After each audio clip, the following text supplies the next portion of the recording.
नमस्कार, मी आमदार काशीराम बावरा शिरपूर।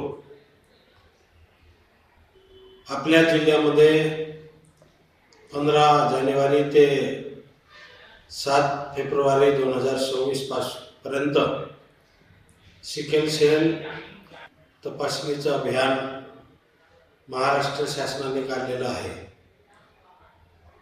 तर या अभियानामध्ये आपल्या शिरपूर तालुक्यातील सगळ्या गावातील लोकांनी जास्तीत जास्त तपासणी करून घ्यायची आहे।